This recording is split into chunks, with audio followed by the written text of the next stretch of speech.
Welcome back to Investing Talk podcast. Today we're zooming in on Newsmax Ord SS Class B NMAX based on some information you shared. You were curious about what's been happening with its stock. Indeed. So we've pulled together several pieces to get a clearer picture from its initial public offering to its current financial standing. Uh-huh. Our goal is to cut through the noise and give you the essential insights you need to understand this company's recent journey. Let's start with that initial public offering because the excitement around it seems, well, pretty extraordinary. It really does. What's immediately striking is the sheer scale of that initial jump. I mean, we saw reports indicating a 722% increase from the initial $10 price. Wow, 722%. Yeah. And another source noted it closed its first trading day at over $82. $82 from 10. Exactly. That kind of immediate and significant investor enthusiasm really sets the stage for the story here. It suggests, a lot of people were very eager to get involved right from the start. It definitely paints a picture of strong initial demand, but it wasn't a one-way street upwards, was it? We're also seeing quite a bit about volatility. Oh, absolutely. That volatility is a key aspect to understand when looking at NMAX. Reports mention intraday surges as high as 550%, 550? alongside a single-day drop of 40%. Ouch. Right. That kind of price action isn't typical for, more established, stable companies. The high trading volume, too, one instance exceeding 4.68 million shares traded, really highlights just how dynamic and, frankly, potentially risky this stock has been for investors like you. So what ignited that initial burst of enthusiasm? What were the underlying reasons for that strong positive reaction? Well, the information suggests a couple of primary drivers. Yeah. Market sentiment, definitely, and a significant level of investor interest in Newsmax as a media company with a conservative viewpoint seemed to be central. Its established presence in a large number of households, 57 million were mentioned, and its position as a competitor to Fox News likely fueled that initial appeal. Investors perhaps saw an opportunity for growth within that specific segment of the media landscape. That makes sense, identifying a specific market segment and capturing attention. But when we look at the financial figures, the narrative seems to take a different turn, doesn't it? Yes. This raises a crucial point about whether that initial enthusiasm is supported by the company's financial fundamentals. While the sources do indicate revenue growth around 33% in the first half of 2024 and 15.1% annually. Which sounds good on the surface. It does, but they also point to some significant financial headwinds. We're seeing mentions of increasing losses, a negative net profit margin of negative 41.3%, Minus 41%. and negative shareholder equity totaling negative $73.4 million. Negative equity. The fact that they generated $156 million in revenue but still incurred a net loss of $64 million as of June 30, 2024, really provides context for that top-line growth. Right, so while they're bringing in more money, their expenses are significantly outpacing that. That negative shareholder equity figure in particular sounds like something we should pay attention to. Definitely a red flag. Now, one of the pieces of information you looked at touched on some technical analysis. What can we learn from that? Interestingly, someone has tried to apply technical analysis to this quite volatile stock. The source indicated that the stock was likely in what's called overbought territory based on the rapid price increase. Okay. Its relative strength index, or RSI, a measure of momentum being above 70. That's often seen as a signal that a stock's price may have risen too quickly and could be due for a pullback. You're right, a potential cool-off. Exactly.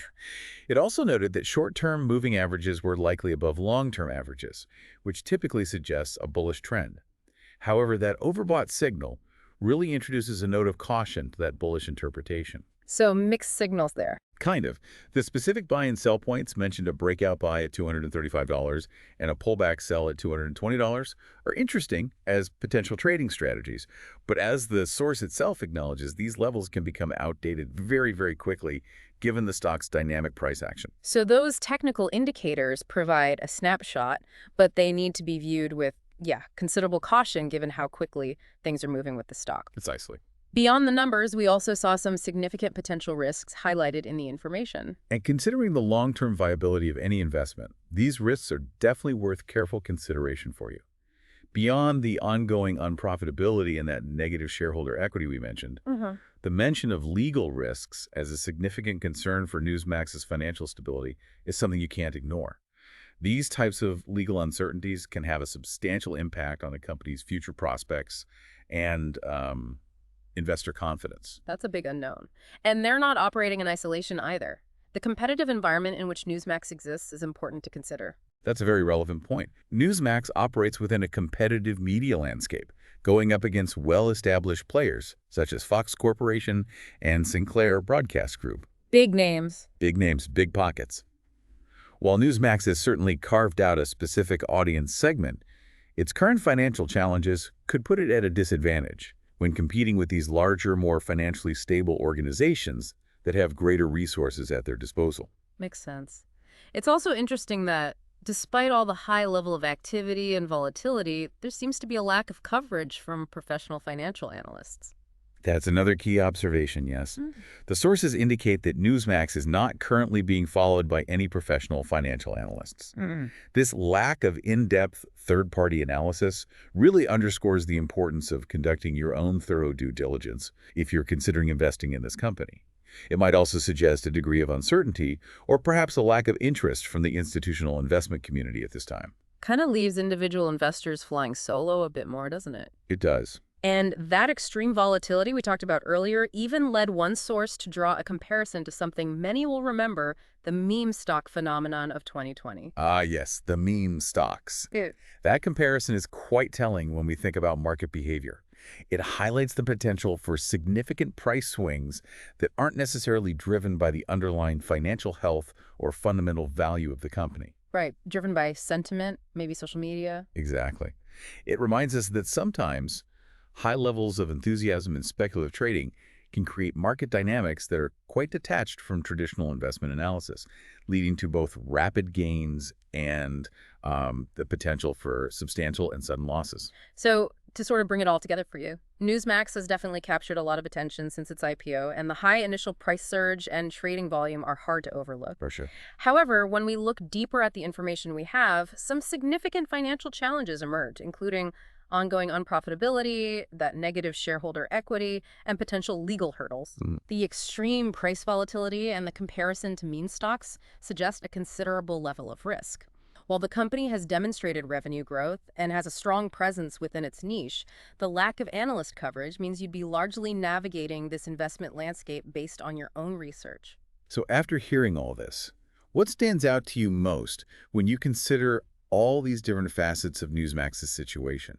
What further questions does this information spark for you as you think about its future? We really encourage you to continue your own independent research and critical evaluation. Absolutely. We hope this closer examination has given you a more comprehensive understanding of the key factors at play with Newsmax NMAX based on the information available. It really underscores the importance of looking beyond initial market hype and carefully considering a company's underlying financial health and potential risks.